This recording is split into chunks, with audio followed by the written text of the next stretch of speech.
we are left with two questions, fifth and sixth part. So let us start with fifth part. A fraction becomes 9 by 11 if 2 is added to both numerator and denominator.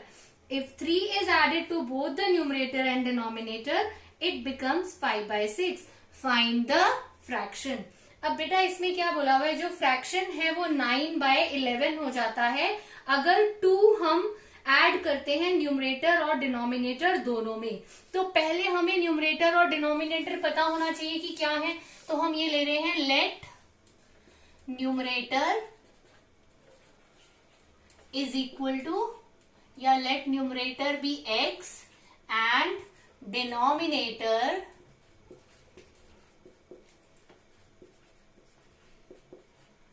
be y. Then fraction is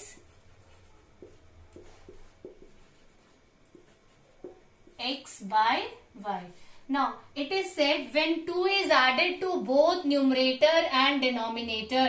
तो अगर हम numerator में 2 add कर रहे हैं और denominator में भी 2 ऐड कर रहे हैं तो ये फ्रैक्शन क्या बन जाता है, 9 by 11.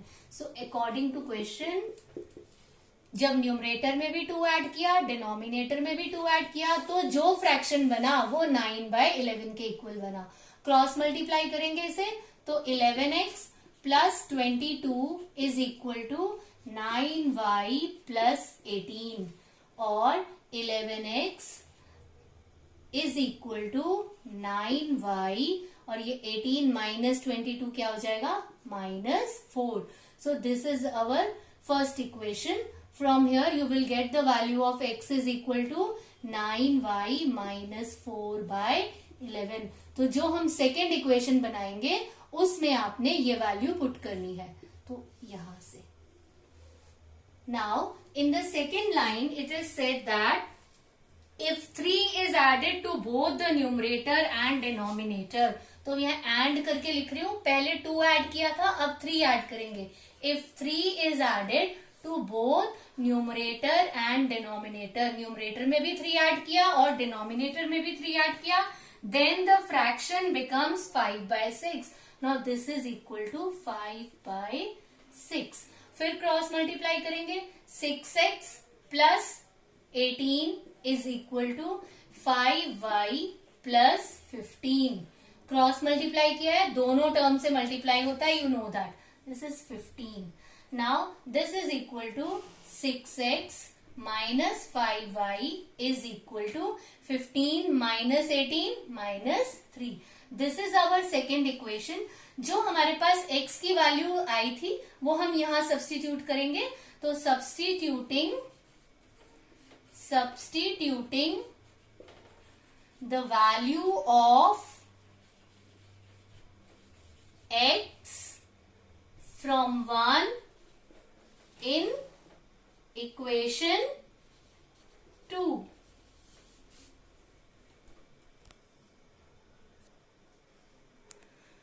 बेटा हम अब x में x की जगह हम ये पुट करेंगे तो this becomes 6 into 9y minus 4 by 11 minus 5y is equal to -3.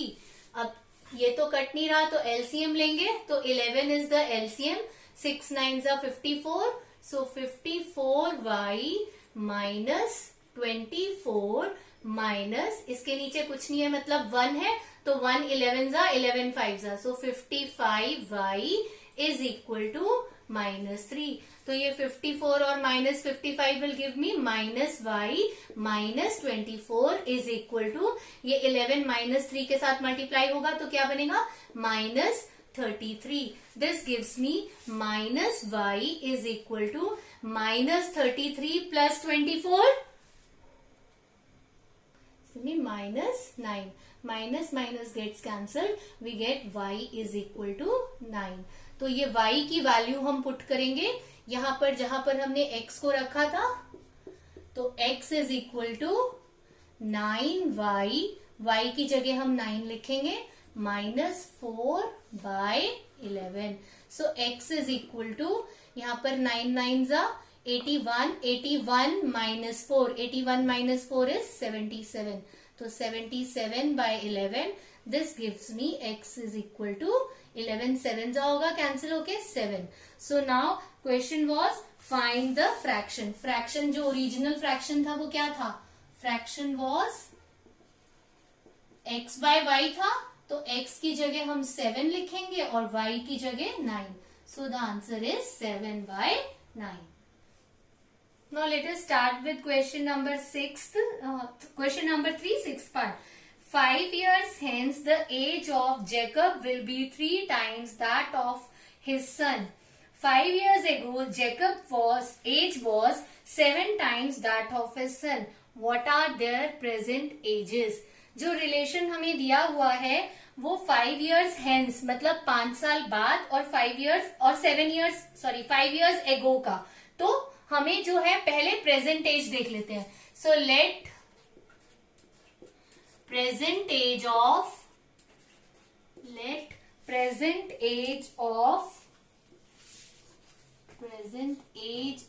Jacob is equal to x years and present age of his son is equal to y years. अब 5 years hence मतलब कि 5 years later मतलब 5 साल बाद. बेटे अगर आज आपकी एज 15 years है तो 5 साल के बाद आपकी एज क्या होगी? 15 plus 5 20 years. तो अगर आज जैकब की एज x years है तो 5 years hence जैकब की एज क्या होगी? जैकब्स एज क्या होगी बेटा? x plus y 5. एंड उसके सन्स की एज क्या होगी बेटे? y plus 5. Now the relation given is 5 years hence age of Jacob is 3 times that of son. Relation ये दिया हुआ है कि 5 साल बाद जैकब्स की जो एज है वो 3 times सन की एज है. तो इस according to this equation becomes x plus 5 is equal to 3 into y plus 5 और x plus 5 is equal to 3y plus 15 और x minus 3y is equal to 10. 15 minus 10. तो हमारे पास 15 minus 5 we get 10. So this is the first equation. Now ये हमारी first equation है. अब जो relation दी हुई है वो 5 years ago की दी है. 5 years ago. तो पहले देख लेते हैं कि 5 years ago जैकब की एज क्या थी. Jacob's age was x minus 5 equal to लिख लो बेटा यहां पर. And sons age equal to y minus 5. जो 5 years ago की रिलेशन क्या दी है? Jacob age was 7 times that of son. तो वो जैकब्स एज